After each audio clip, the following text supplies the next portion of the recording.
विद्यार्थियों, online video की इस श्रृंखला में आज के हमारे इस वीडियो में हम स्नातक प्रथम वर्ष के विद्यार्थियों के लिए जो उनकी प्रसिद्ध पुस्तक है राजनीति विज्ञान के मूल आधार, उसके अंतर्गत जो सत्ता से संबंधित टॉपिक है अथॉरिटी, उसके बारे में हम डिस्कस करेंगे। पिछले वीडियो में हमने शक्ति के संबंध में डिस्कस किया था।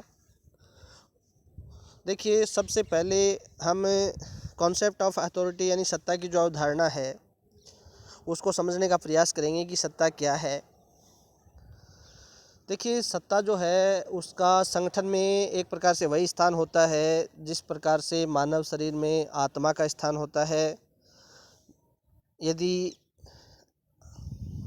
शरीर से आत्मा निकल जाती है या बिना आत्मा के शरीर है वो एक प्रकार से निष्क्रिय हो जाता है, ठीक उसी प्रकार जब तक हम संगठन में सत्ता की उचित व्यवस्था नहीं करेंगे तो वह संगठन कार्यशील नहीं हो पाएगा। साइमन, स्मिथ, बार्गे, थॉमसन ने कार्य विभाजन और सत्ता को किसी भी संगठन की अत्यंत महत्वपूर्ण विशेषता के रूप में स्वीकारा है। उनका मानना है कि जब हम एक संगठन का ढांचा तैयार करते हैं तो हमको संगठन की प्रत्येक इकाई को एक स्थान देना होता है और उसके बाद इन स्थानों को कुछ श्रेणियों से संबंधित कर दिया जाता है और इन श्रेणियों को सत्ता की श्रेणी कहते हैं।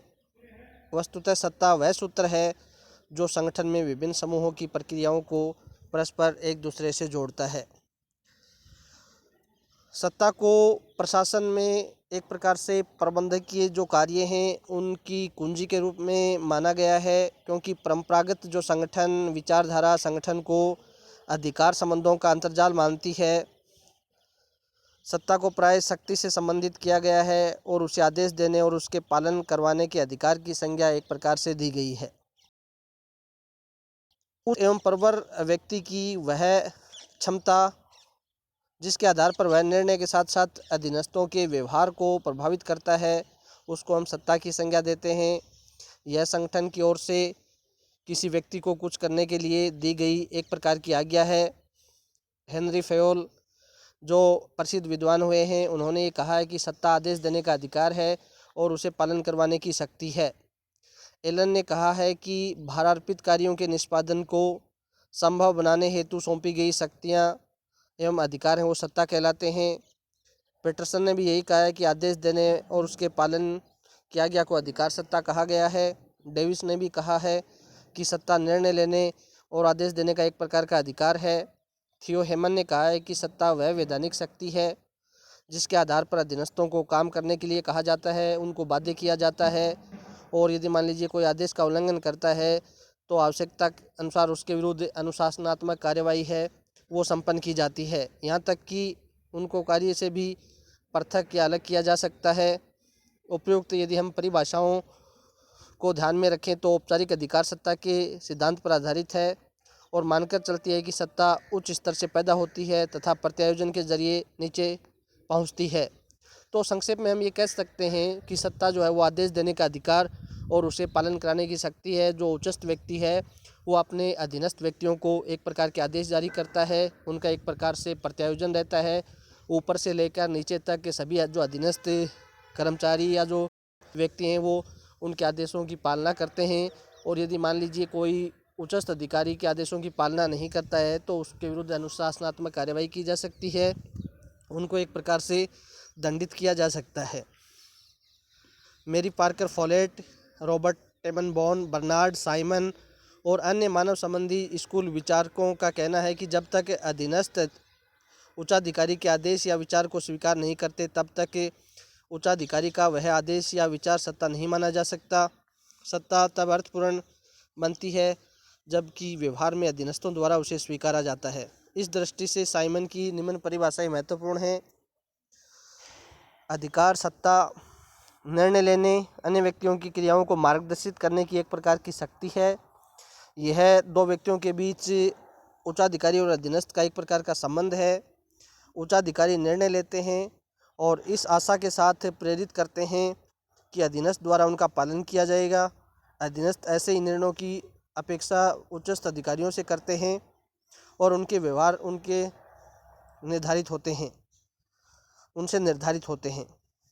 संक्षेप में हम ये कह सकते हैं कि अधिकार सत्ता आदेश देने, निर्णय लेने, उनके पालन करवाने की एक प्रकार की वह शक्ति है, वह स्थिति है या वह अधिकार है जो अधीनस्थों द्वारा स्वीकार कर लिए जाने पर वह अर्थपूर्ण बन जाती है और संगठनात्मक लक्ष्यों की पूर्ति के लिए अधीनस्थों द्वारा जिसका पालन आवश्यक होता है। अभी हम प्रमुख जो प्रकार हैं उनकी बात करें तो सत्ता के मोटे तो 3 प्रकार बतलाए गए हैं। व्यवहार में सत्ता है वो 3 प्रकार की होती है: रेखा अधिकार सत्ता, स्टाफ अधिकार सत्ता और क्रियात्मक अधिकार सत्ता। रेखा अधिकार सत्ता की बात करें तो रेखा अधिकार सत्ता एक प्रकार से निर्णय लेने की अधिकार सत्ता है जो समस्त जो उच्चाधिकारी एवं जो समस्त जो अधीनस्थ हैं उनके बीच विद्यमान रहती है।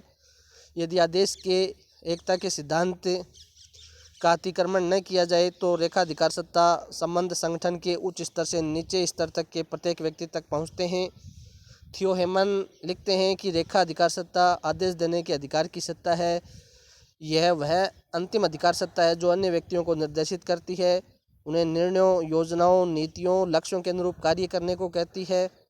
इस अधिकार सत्ता का प्राथमिक उद्देश्य है वो संगठन को कार्यशील बनाना है। तो पहली जो सत्ता का जो प्रकार है, पहला प्रकार वो है रेखा अधिकार सत्ता। और इसमें क्या है कि जो उच्चस्थ जो अधिकारी होता है वो अपने अधीनस्थ अधिकारियों को आदेश देता है और जब तक मान लीजिए कोई बीच में इनका अतिक्रमण नहीं करता है, आदेश की एकता के सिद्धांत का उल्लंघन नहीं करता है, तब तक वो निर्णय, योजना, नीति और लक्ष्यों के अनुरूप ऊपर से नीचे तक चलता रहता है।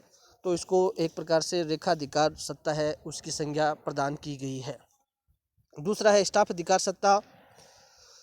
ब्रेसी और जो सैनफोर्ड हैं वो लिखते हैं कि स्टाफ अधिकार सत्ता सेवा करने वाली अधिकार सत्ता है। यह अधिकार सत्ता अन्य व्यक्तियों को परामर्श देने और सहायता पहुंचाने का अधिकार है।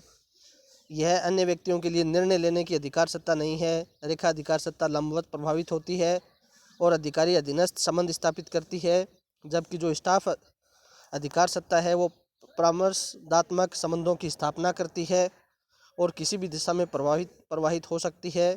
संक्षेप में ये कह सकते हैं कि स्टाफ अधिकार सत्ता वह अधिकार सत्ता है जो राय देने, मदद करने, अन्य विभागों को सेवाएं देने हेतु एक प्रकार से संगठन में विद्यमान रहती है।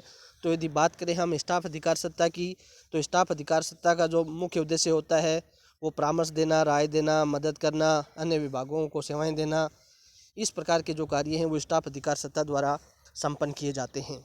और तीसरी जो सत्ता का प्रकार है वो है क्रियात्मक अधिकार सत्ता।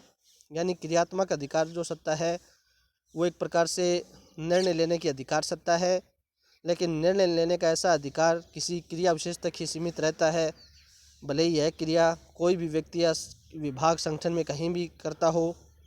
यह अधिकार सत्ता द्वितीयक स्तर के अधिकारी अधीनस्थ संबंधों को जन्म देती है।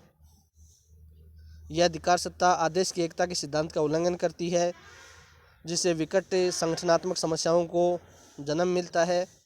यह अधिकार सत्ता आसानी के साथ किसी भी संचालनात्मक अधिशासी के कार्यभार को बढ़ा सकती है और रेखा अधिकार सत्ता को कम कर सकती है।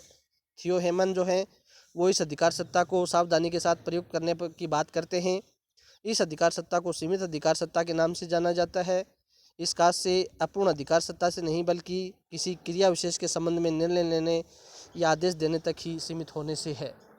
तो आज के हमारे इस वीडियो में हम सत्ता क्या है, विभिन्न विद्वानों ने सत्ता को किस प्रकार परिभाषित किया है, सत्ता के कितने प्रकार हैं, इन सब के बारे में आज के हमारे इस वीडियो में हमने डिस्कस किया है। आगे की वीडियो में सत्ता के कौन से स्रोत हैं, मैक्स वेबर ने कितने प्रकार की सत्ताओं का वर्णन किया है, सत्ता की कौन सी सीमाएं हैं, इन सब के बारे में हम डिस्कस करेंगे। धन्यवाद।